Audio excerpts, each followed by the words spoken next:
Welcome to our first lunchtime cross-theme seminar in Claris Affairs.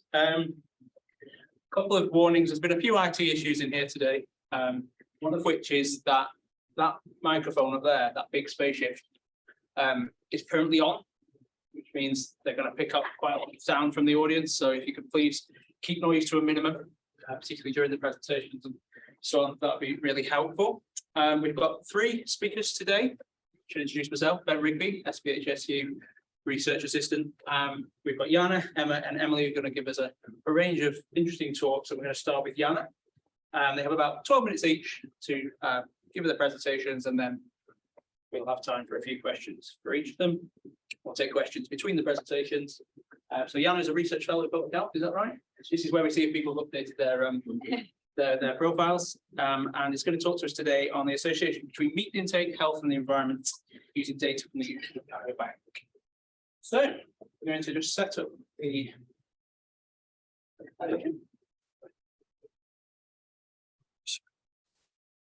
sharing online. That's great.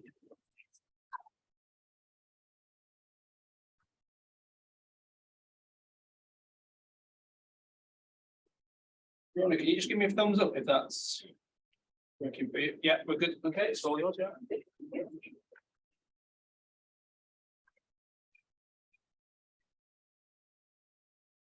Right, welcome everyone.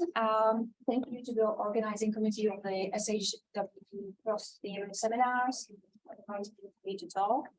Welcome you here in the room and everybody who is joining online.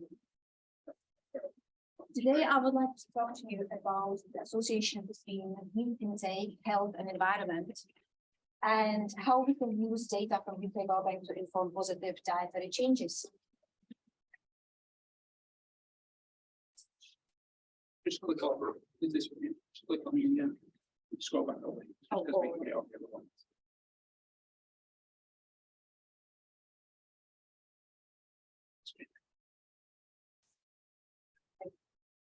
So this is just the overview of the meat association, the meat intake association with health. You probably all know that, but just to run quickly through that. So meat intake is associated with cancer, and that's we have the strongest evidence for colorectal cancer.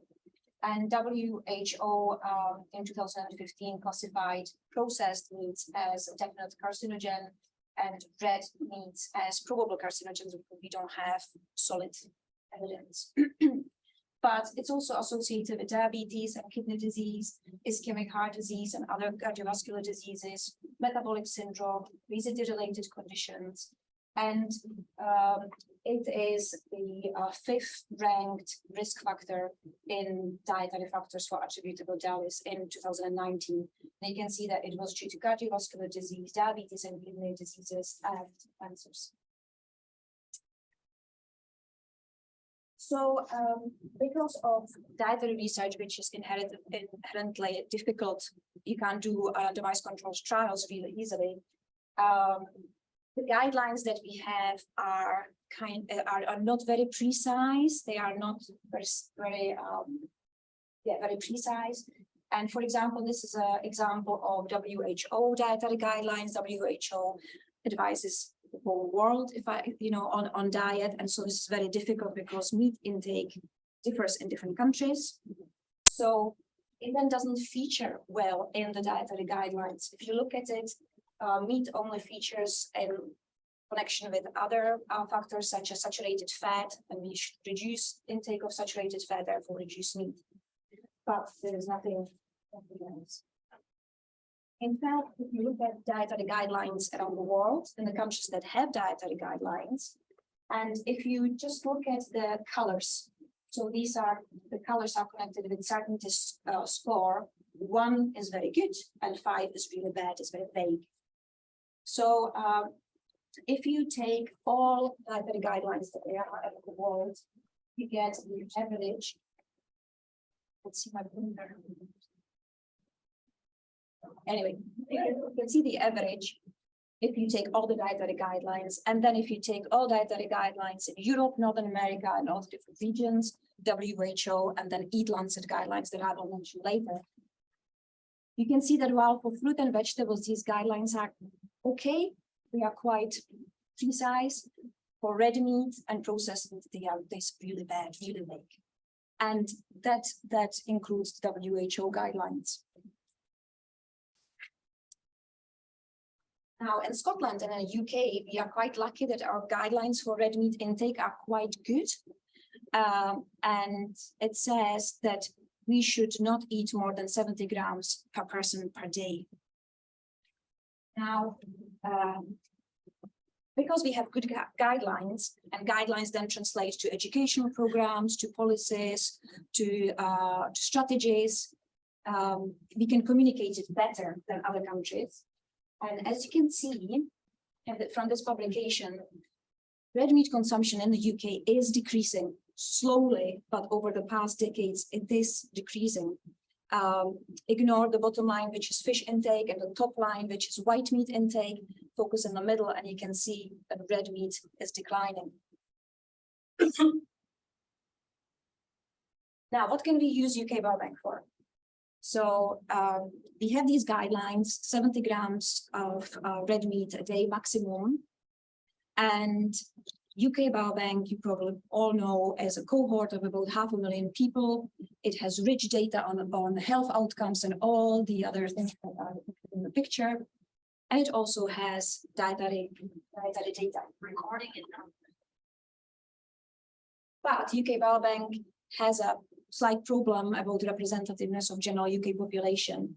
So when they did the recruitment, the response rate was very, very low. And therefore, the people who are recruited in there are not representative in terms of lifestyle. So, for example, this study looked at they are less likely to be obese, to smoke, to drink alcohol on a daily basis, and also in terms of prevalence of conditions. But with regards to association between risk factors and health outcomes, the studies looked at it, and the findings are quite generalizable to the population. So that's good. So we can study the association between meat intake and health outcomes. But what is good, we can take this disadvantage of UK Biobank and make it advantage, because of the health volunteer selection bias.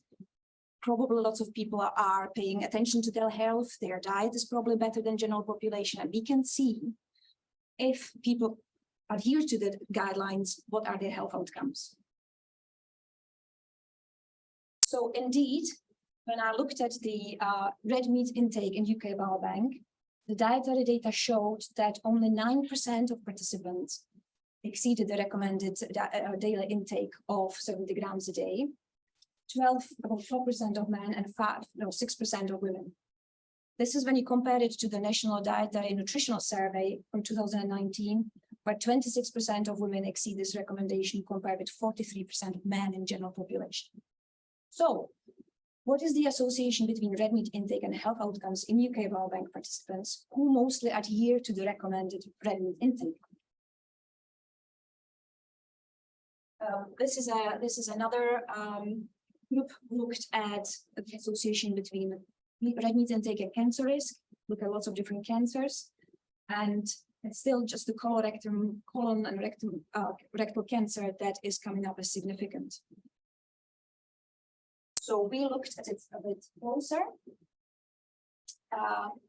We split the population into tertiles of intake, and you can see the values of grams per day, approximate. And we used Cox regression analysis and univariate, and then adjusted for confounders such as socio-demographic confounders, lifestyle confounders, and then other dietary factors.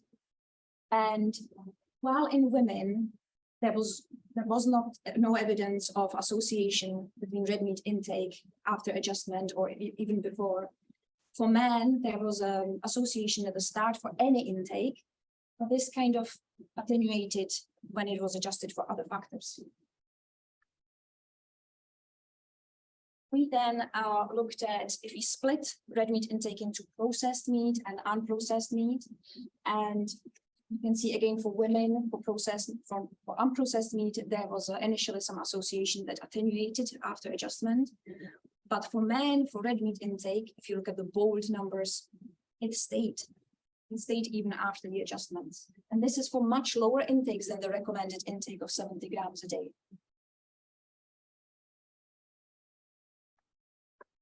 So conclusions from that in UK Biobank, men consumed more red meat than women, and consumption of red meat below 70 grams a day, that is the recommended amount, is still associated with colorectal cancer in UK Biobank.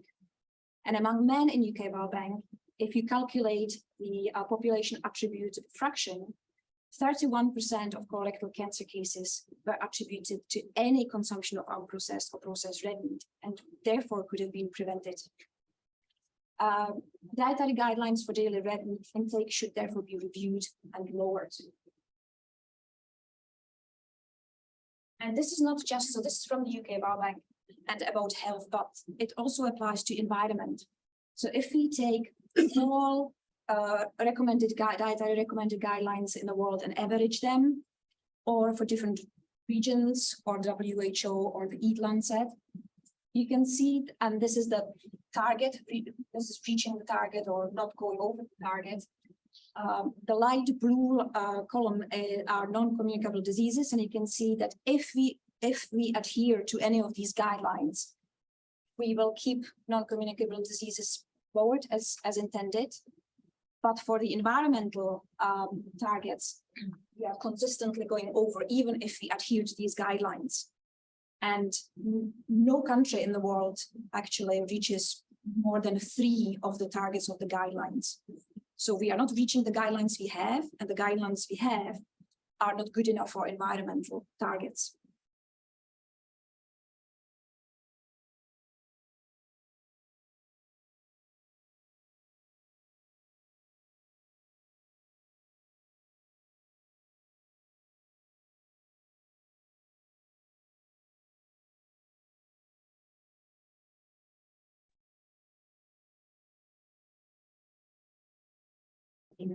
From the land use, farm, animal feed, processing, transport, up until packaging.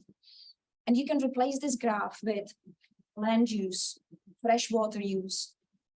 It will always be the same. Red meat is always at the top, and it's in a multitude of other foods. So this is the Eat Lancet dietary guidelines. So normal dietary guidelines are a merge between a political document, or they are the merge between science and what is the government able to endorse. But these Eat Lancet dietary guidelines were commissioned by the Lancet, and the scientists reviewed all the evidence that is there for health and environment, and came up with a really precise guidelines for intake of different things. And there's I just put the protein intake, so you can see that it should be about 7 grams a day, pork 7 grams a day, and so on. So what can we do in UK Biobank next? So we can look at these Eat Lancet guidelines and health outcomes in UK Biobank and see what they are. Also, we can see how we could promote the faster shift towards less red meat intake.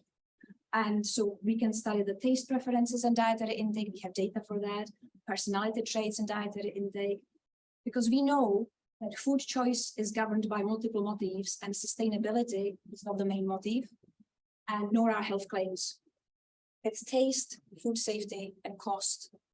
So awareness, raising awareness is one thing that helps. We can do that by using our own data. And I just want to leave you here with the last slide.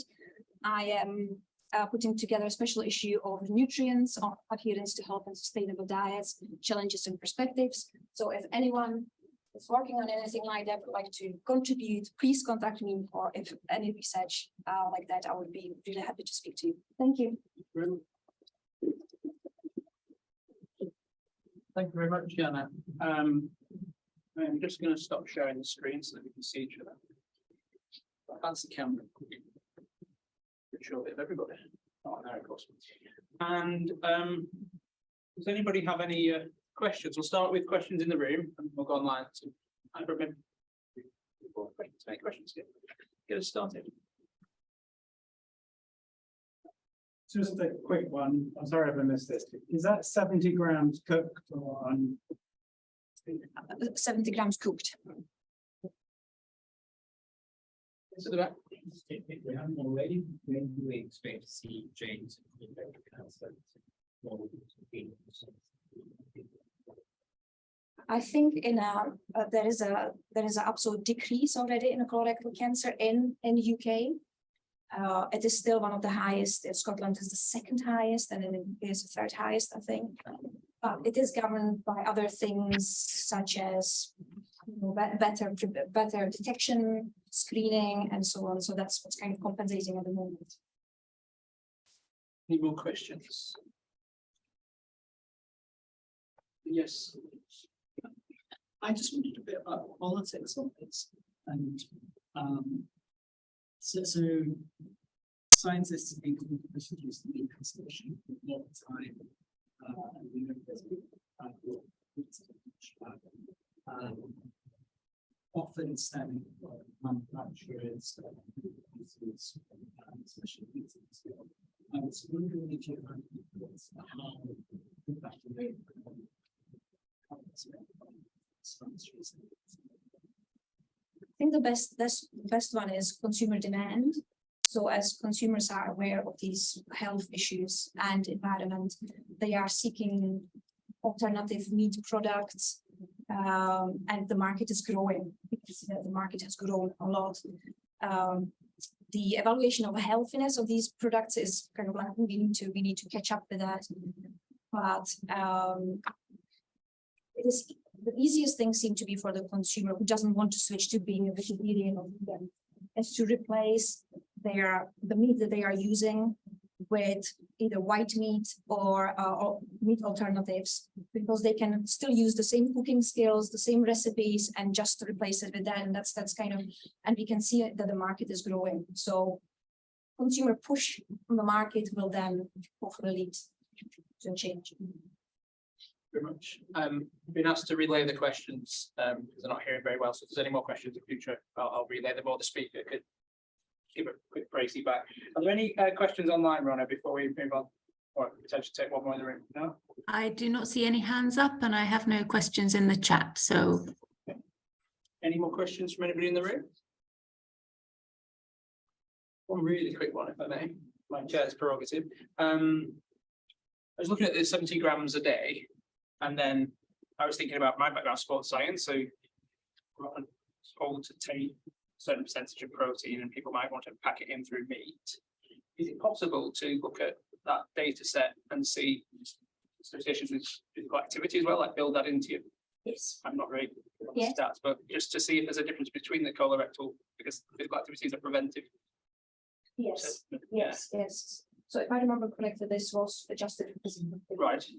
Right. It was for self-reported physical activity, and Right. we now have accelerometer data, and that so we can do that. Right. And also new data provided by the UK Biobank now have information about protein from animals and protein from plants.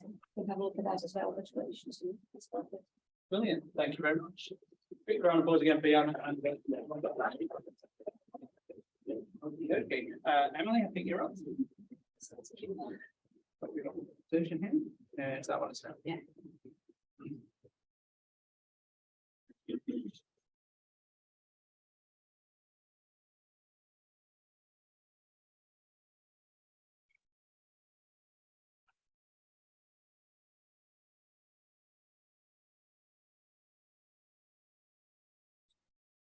Okay, our next presentation is by Emily Tweed, who is a clinical lecturer in FHSU. I keep falling over things, too many things been left by the builders, and she'll be looking at unlocking data, data sharing and linkage for public health policy and practice. Is it just right and left one? Yeah, you might need to scroll across. Just get your cursor back on, see the screen maybe that. Yeah, hi everyone. Thanks very much, Ben, for the introduction. So I'm going to be talking about a project that we completed last year, funded by the NIHR, and this is research about research. So thinking about some of the enabling factors that might allow us to do better the kind of research that we're interested in. In terms of the context, you'll all know that often when we're thinking about the evidence for action on the wider determinants of health, so the economic, social, political factors that influence our health, often there's a real lack of evidence about how to address some of those wider determinants. And that's often because doing research on them, those complex factors and that interplay of factors is really difficult. And there's also been, in parallel, interest in whole system approaches to public health policy and practice. So definitions of whole system approaches varies. It can mean all things to all people, but they're usually characterized by using insights from system science and systems thinking, and a real focus on collaboration across different sectors for the purposes of public health. And there's potential for administrative data to help with both of these problems. So when I talk about administrative data, I mean the data that's generated routinely part of other processes. So for instance, every time you go to your GP, some routine administrative data is generated.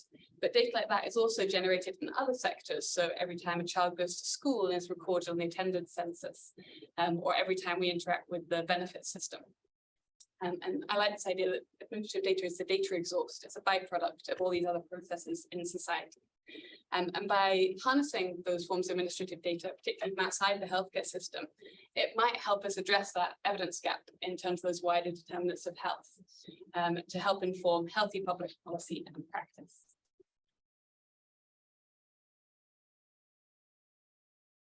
And in terms of context, the National Institute for Health Research is also interested in this challenge.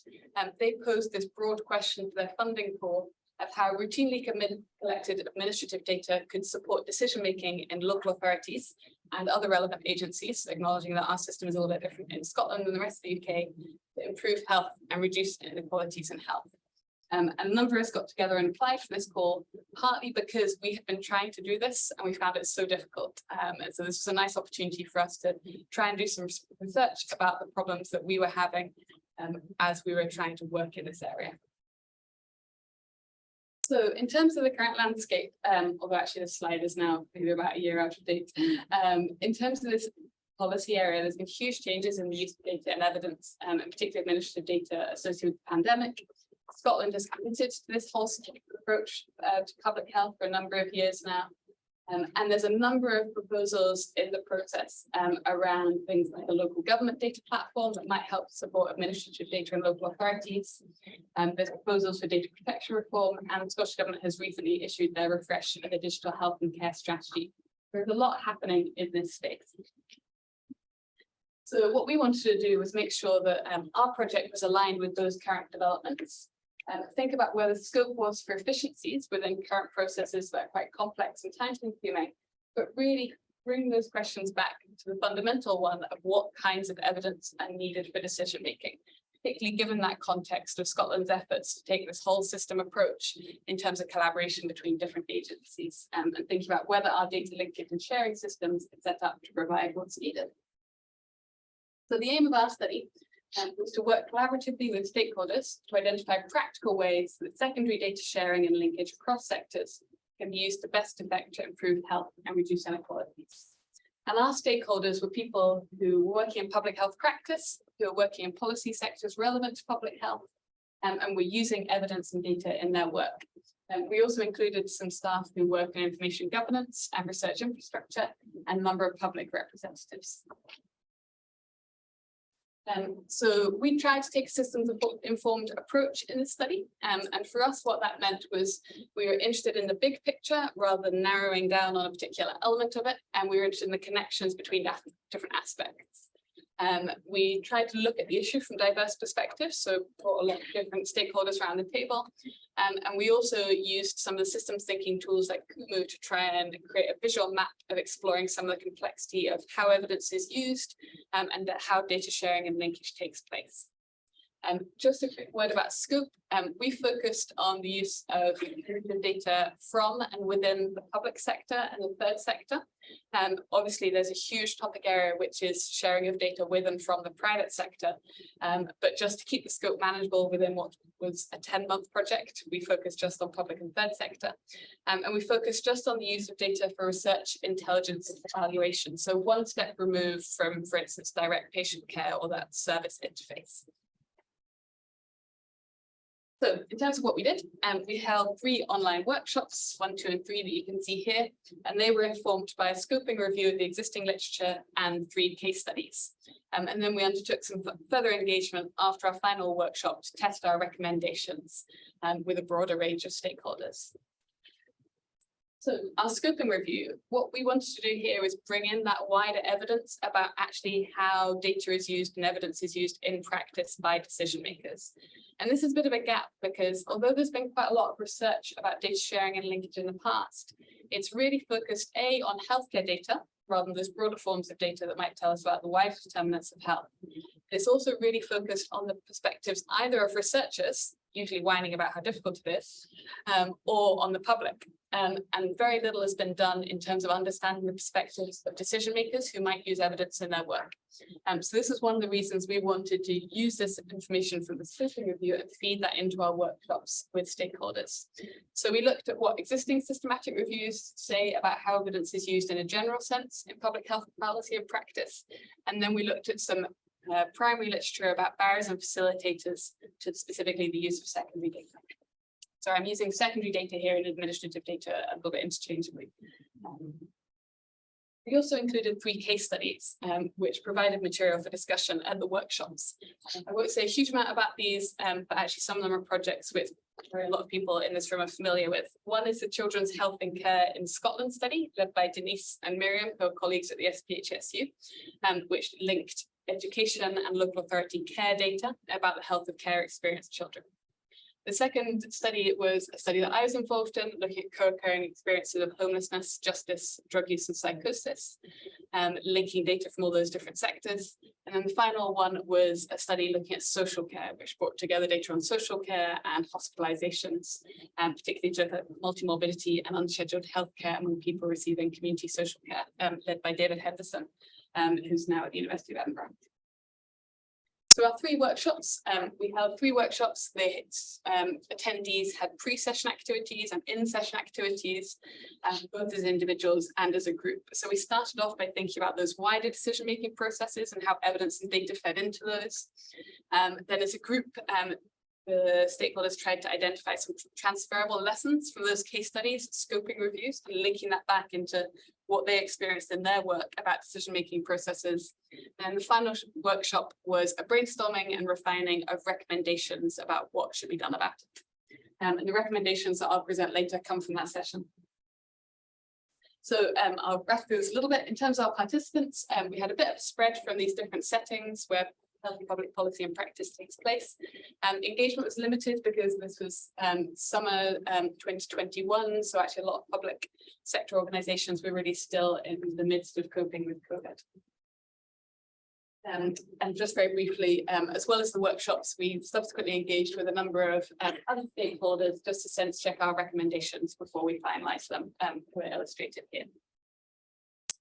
So in terms of findings, although there's lots of complexity generated by those exercises that we did in the mapping, there was also a lot of consensus. There was a high level engagement from stakeholders and a real desire for change. Even though these aren't people who are working with administrative data, they don't share our frustrations as researchers, but they're looking at it from the point of view of what they can do to make better decisions. And COVID-19 has really changed perceptions of what's possible, as this quotation illustrates. Less risk averse, bureaucratic barriers have been broken down quickly, and an appetite for maintaining this in an appropriate way in the future. I've not got a lot of time to go through quotes. I'll maybe just use these 2. One showing an example of good practice that's currently ongoing, trying to work on drug deaths by pulling together data from health, police, primary care, and think about a different approach, particularly within policing. So some of that started, so some examples of good practice in data sharing, but also some real challenges. So someone here is describing a project looking at factors, wider social factors that impact vulnerability to COVID-19, where the delays were so substantial, they had a real impact on the real life decision-making that happened around COVID-19. And this person's frustrations around that. In terms of the case study themes, I think participants reflected that when you're trying to do that cross-sectoral data sharing and linkage around those wider determinants of health, you get some unique value from bringing in data sources from elsewhere, but it creates lots of moving parts and dependencies, and you're trying to coordinate across multiple organizations and often multiple geographies. And while people found that individuals were supported in helping them carry out the projects, they were working within a bigger system which wasn't really enabling of this kind of research, which was very labor intensive and had knock-on impacts in terms of the outputs. So what did our participants tell us? Well, they told us about 6 guiding values. This was an output we hadn't intended to produce. It just emerged quite naturally from the discussion. And this is what they told us they wanted data share, cross-sectoral data sharing and linkage to look like. That it was pragmatic, that it had an inclusive approach, that it was fair, that it was iterative, that governance was holistic and proportionate, but also that it was trying to be ambitious and aspirational about what we could do with the data. In terms of recommendations, what I'll do is I'll highlight some of the key ones, but I'm really happy to share a link to the report subsequently. In terms of these recommendations, participants were really interested in taking a more strategic approach to data sharing and linkage. At the moment, they recognise that a lot of projects happen because of researcher interest or circumstance and are quite ad hoc, whereas they felt that data sharing and linkage should be much more aligned to actually a vision of what we're trying to achieve. They felt that standardization of some of the data sharing agreements and collaboration frameworks would take the risk out for them, often as the data custodians within these other agencies like local authorities or the police, because there was a standard approach to deciding what could and could not be shared. Participants were really enthused about the idea of a one-stop shop for access to key data sets. So for those of you familiar with the SAIL database in Wales, it sounds a little bit like what they're describing here, where you can get access to lots of different data sets, but there's different levels of governance according to sensitivity. And there was a real focus on creating data sets which were durable public assets that could be created and then reused for multiple different purposes over time, rather than a use and destroy model, as is often the case at the moment. Participants also were interested in addressing duplication between governance processes and requirements. So things like, for instance, harmonizing the requirements around information governance training and bringing together the multiple different steps that a project might have to go through in its lifespan. They were interested in the idea of a recommendation around data standards for key data sets. So that we're quite lucky if we're using healthcare data. If you've used something like SMR, for instance, really good in terms of data standards and documentation. That just isn't there for a lot of those wider data sets from other sectors that we might want to use in this work. Participants also recommended investing in technical infrastructure, recognizing that interoperability between different systems, particularly when trying to do this cross-sectoral work, isn't ideal. And there's a lot of built-in obsolescence to the systems that exist at the moment. There was a real challenge around workforce. Participants described the fact there just wasn't enough people coming through the pipeline who had the skills and abilities to do this kinds of work. So they recommended a national skills initiative to build capacity in these roles, but also ensuring that career roles which were specifically focused on preparing and sharing and accessing and supporting the linkage of data were adequately resourced and recognized in their own right. And then finally, participants wanted, I suppose, to enable a greater buy-in and recognition of the value of administrative data. In order to demonstrate that, they wanted to see a monitoring and evaluation framework for efforts at data sharing and linkage in Scotland. They felt that having that sort of monitoring and evaluation would help demonstrate the impact, and then that could drive conversations with senior leadership and senior leadership across these organisations that would help provide a top-down impetus to support data sharing and linkage. In the case studies, I think people had a sense that often these projects stalled within organisations outside the healthcare sector. So it was felt that senior leadership and commitment was really important. We also talked a lot about the public's role in this, often driven by our public representatives at the workshops. And it was felt that although there'd been something of a public conversation about healthcare data sharing, the conversation was much less well developed when it came to cross-sectoral data sharing. So they recommended that there was a transparent and wide-ranging public conversation about cross-sectoral data sharing, including risks and benefits, and using the fruits of that to drive activity and shape what happened.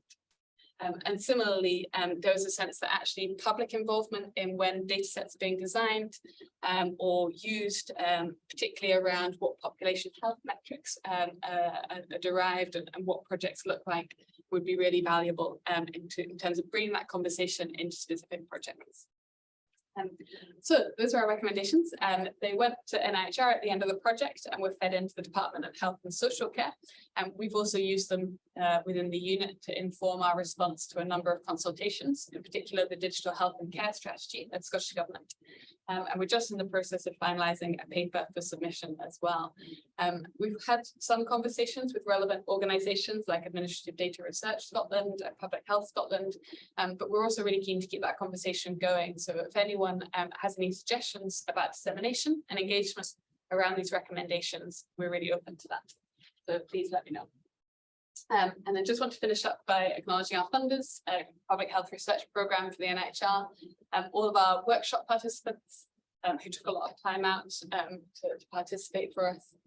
We had an excellent stakeholder advisory group as well, our excellent administrators and information specialists who are also critical to the project. So thanks to them. Thank you for all for listening and interesting questions.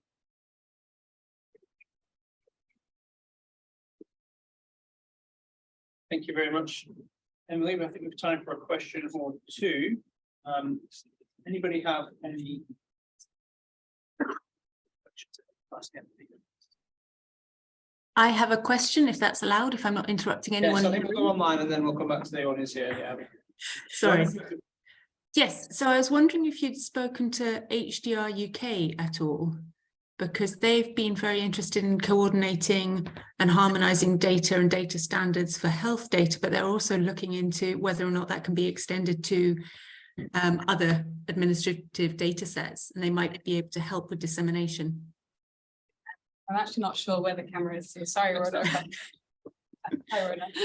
Thanks very much, great question. So we didn't include HDR UK in the original round of stakeholders, but it's interesting to hear that they're planning to do that harmonization work for other data sets. So it would be really good to pick up with them around dissemination of final reports. So thanks very much for the suggestion. One very quick question. There were a couple in the room wanted to be answered. So I don't see any more online. Anybody else want to ask a quick question? Stand up. There we go. Well, one mini one and one proper question. You need to get your funder's name right. NIHR is National Institute for Health and Care Research. Oh, thank you.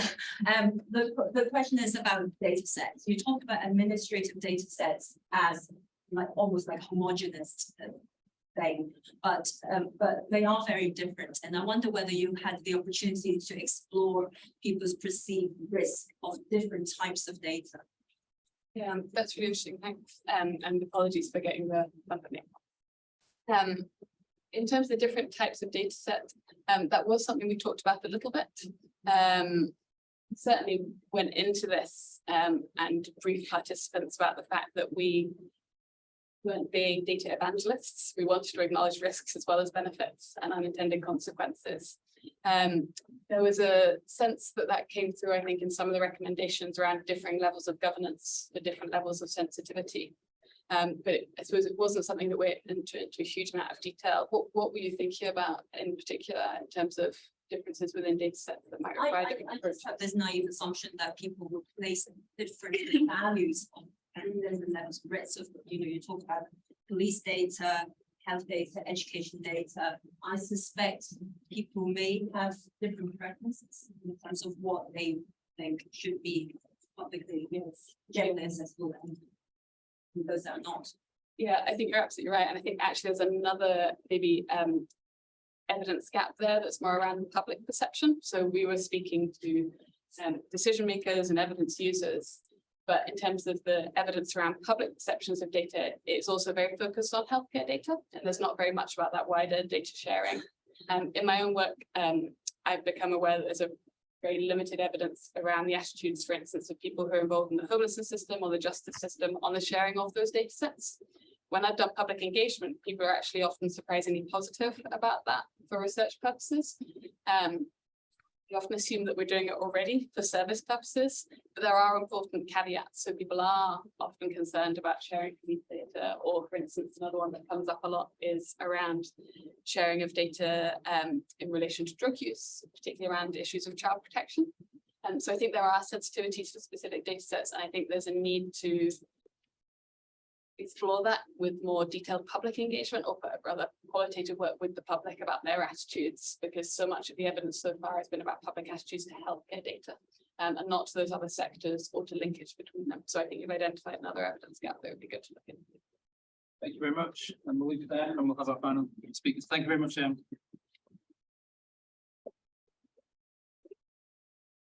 very much speaking to that systems element of things there, I think, at the end. One final presentation.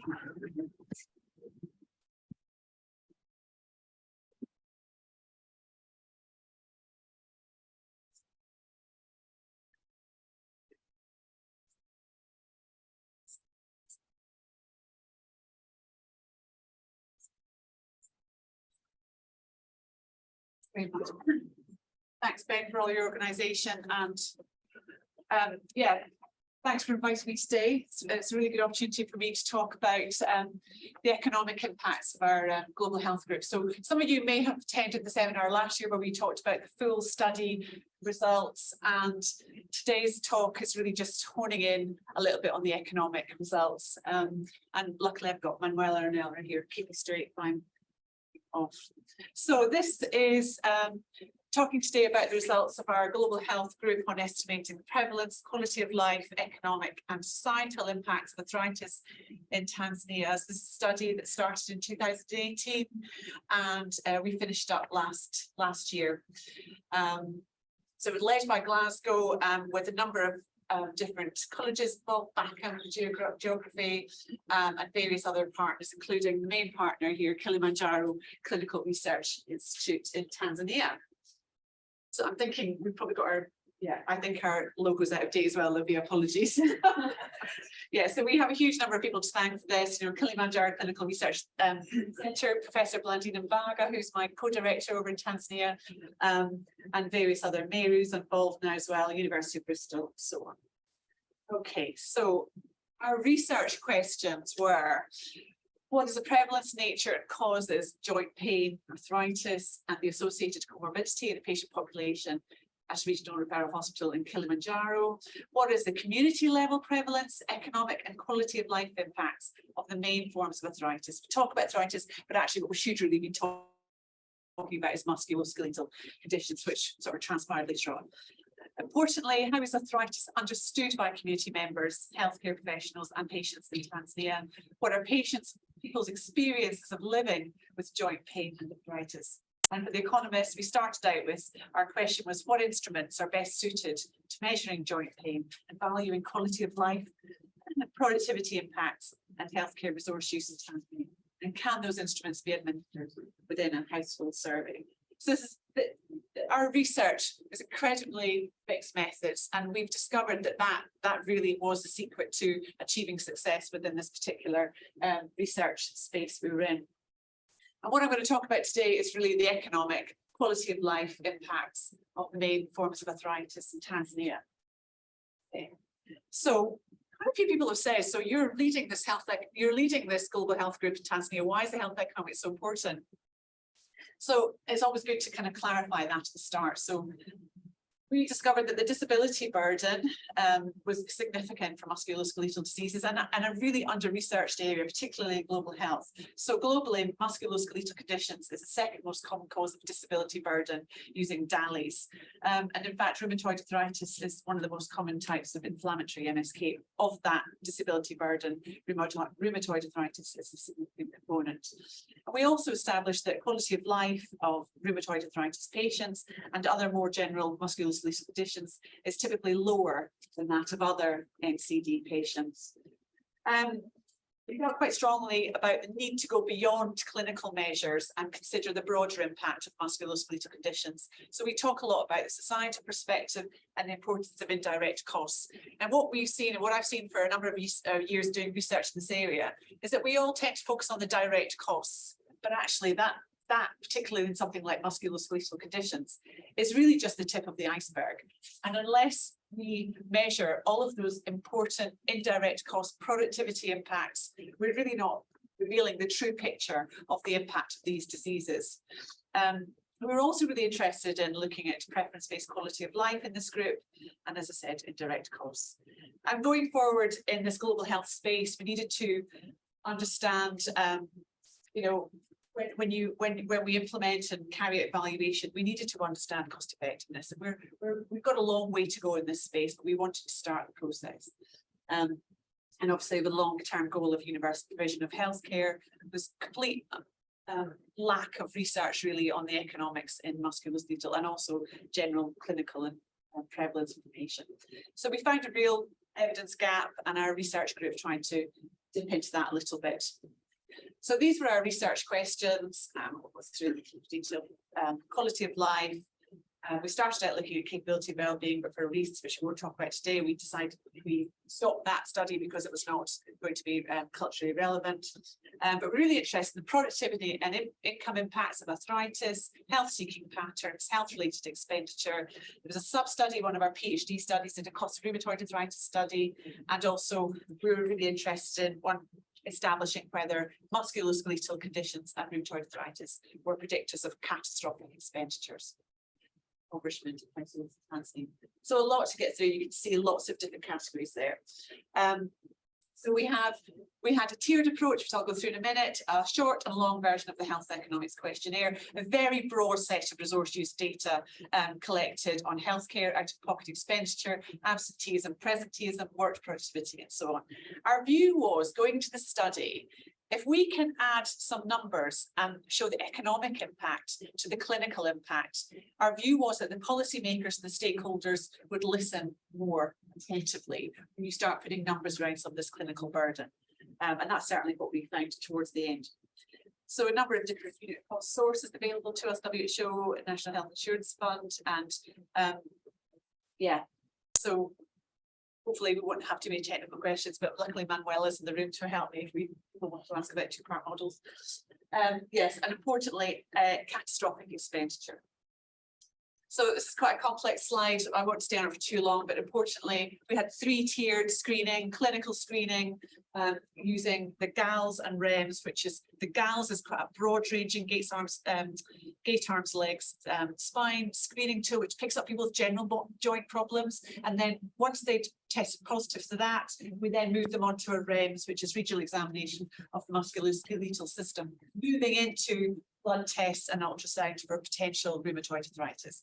And at various stages, as you can see, we included other instruments like the WHO Disability Assessment Scale, general demographics, and we had the Euroqual instrument, as well as a battery of health economic tools, including, so we had a very short version for that first tier, and as people progressed through our tiering system, based on their positive results, we gave them longer health economics questionnaires, and we had embedded in that also a control group, which was really, turned out to be really positive methodological component of our study.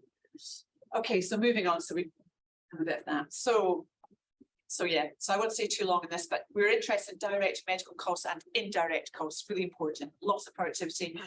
Reflecting on that global health setting where people are typically in Tanzania working in agriculture, people having conditions like this, you know, they really need to work. And so we felt that capturing all this productivity impacts was going to be really important, and a number of different sensitivity analyses there. So so our base case analyses was focused on loss of productivity, direct healthcare costs, and other costs such as visits to healers, transport costs, outpatient visits, and so on, and also out-of-pocket expenditure. Fairly detailed in our analyses. Just quickly going to results there. So we were able to show that comparing our embedded control group to a group which had tested positive to the regional examination of the musculoskeletal system, there were significant increases in productivity costs for the REMS plus group. It's what we expected, but we didn't expect maybe quite such a difference.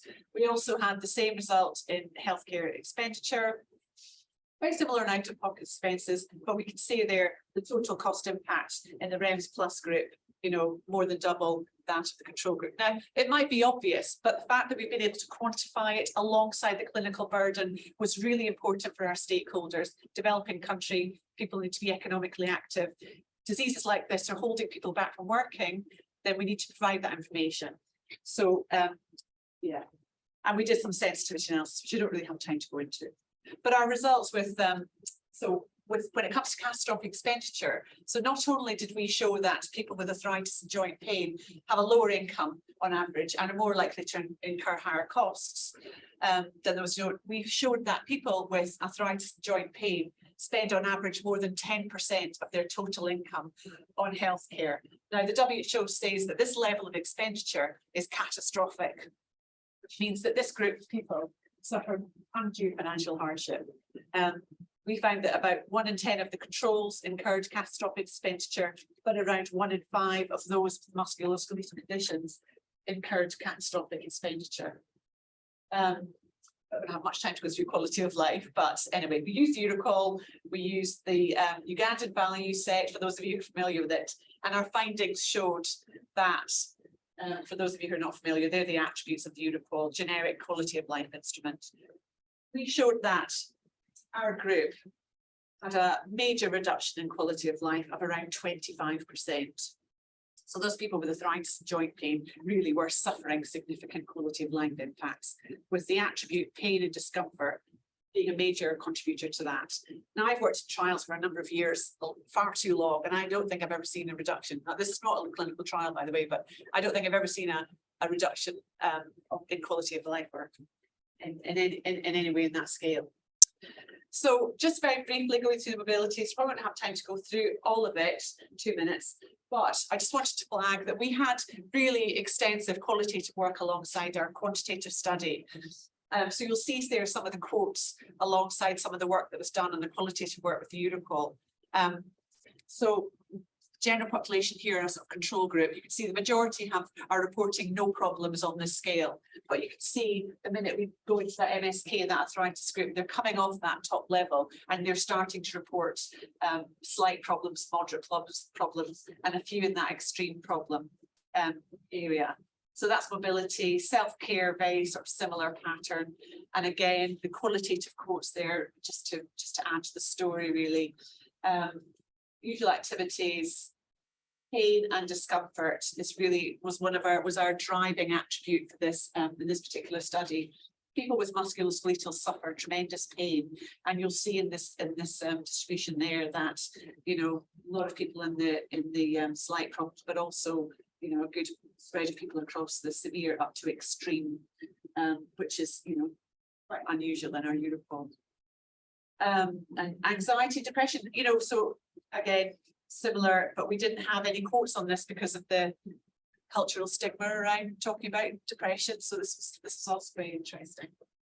So finally, our conclusions, a whirlwind tour of Tanzania and musculoskeletal research. So we were able to estimate for the first time, we think, in a powered study, the burden and prevalence of musculoskeletal disorders in Tanzania using balance screening tools with an important quantification of the economics adjacent to those clinical impacts. So yeah, I've said all of this. And importantly, we had really fantastic stakeholder buy-in. We had a fantastic dissemination event last year with the Chief Medical Officer and all the regional medical officers.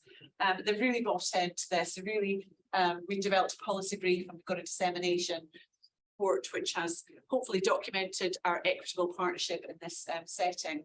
And we're now building up to application for a global health unit, hopefully towards the end of the year. Building on all of those relationships and building on all of that stakeholder involvement, we had really good buy-in, so we're really excited to develop the next steps. So I'll stop there. Thank you very much.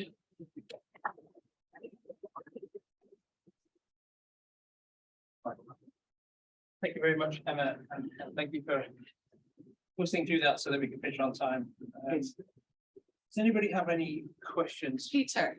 Yeah, thanks. Yeah, really great, really interesting work. Thanks.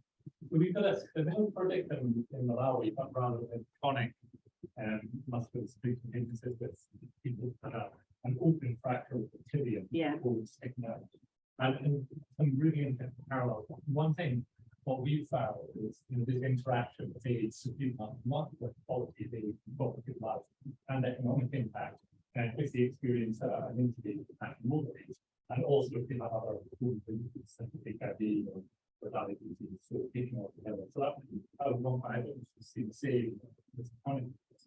And then the other part was so there's catastrophic costs, and I usually seen this in relationship to acute events, diagnosis or injury. Yeah. Surprise, you still want catastrophic or chronic. Yeah. But yeah, it's one that you could explain a little bit more about what's driving that. Well, I mean, these, so there's no, publicly funded scenarios here. We have, these people are, in our district and high district in Tanzania, there was no rheumatology service. There was not even a clinic. So people were not aware of any service, and financial barriers are incredibly significant in the setting. And what our clinical team found, that people who were turning up for the screening, they were so advanced in their disease because they couldn't afford treatment. There's no biologics in Tanzania. There's no clinical service for rheumatology. So we had a lot of people attending faith healers and going to witchcrafts and, really unevidenced help. And actually the most, I guess, the most regularly used drug was just was a pain relief, type. So really far behind where, they should be really in terms of care and attention. So yeah, so the catastrophic expenditure relates to all of that really. Yeah. Peter, did you have one? Part of the reason I was wondering about, I missed it, the age distribution, and also the kind of occupational expectations around age and expected to work. Yeah. So I don't have the age distribution stats on me, but we do have them. But that's a really good question, actually. And so 75% of our population work in agriculture. They have a very different set of life attributes to what we would have in the UK and Western society. And we discovered that by the use of the IceCamp instrument, which we qualitatively piloted at the start. And we found that these attributes were not relevant. So it comes to your question because people basically, there's a huge need to work, and that's working on their own land in their own agricultural space. It's not necessarily, working for a, hotel or whatever. So that sort of self-subsistence working is 7 days a week, 24 hours a day for some of these families, extended households. Yeah, so it's a very different setup. So yeah, so the age. So in terms of age, people that will work as long as they can work. Check if there's any questions online before we take one in the room. Sorry. Tal's got Any more online? We have one more burning question in the room. Want to shake in head? Okay, so yeah, last question, I think. Go for it, Tal. Yes, I just wondered about the emphasis.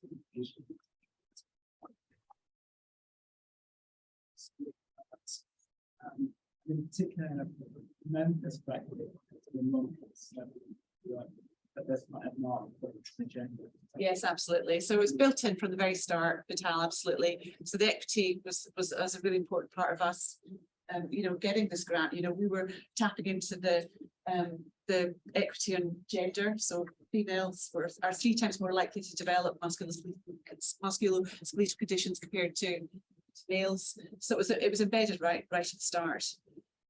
Yeah. And with their kind of differences in costs.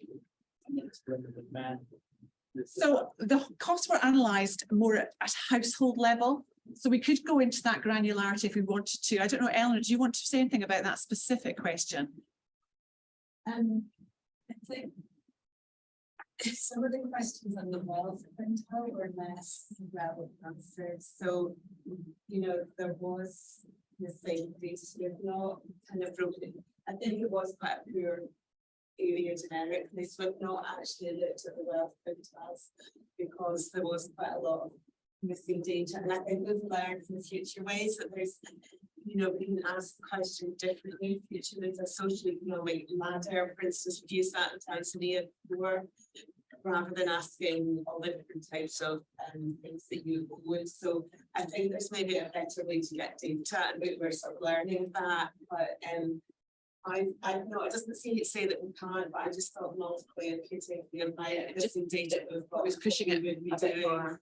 Wouldn't make it wouldn't be adding much to it. And it was analysed at household level, and the household was extended household. So the problem is, by the time we'd done the clinical screening and the quality of life and the HUDAS, and then And then we're throwing in the economics questionnaires, which actually quite a lot of people were like, why are we having these? We don't need this. But actually for us, that was the key thing. The granularity to get that sort of detail was going to be challenging. But hopefully in the next study, we will get to that, go into that a little bit more depth, I think. Great, thank you very much. Just tick past 1 o'clock. So can we just have a quick appreciation for our speakers? We're off the room for half an hour if anybody wants to hang around and mingle. Likewise, we've got another seminar coming up. Next one is on the 9th of May, and there is a slot if anybody's interested in presenting on the 13th of June. Thank you. Enjoy your meeting. Yeah.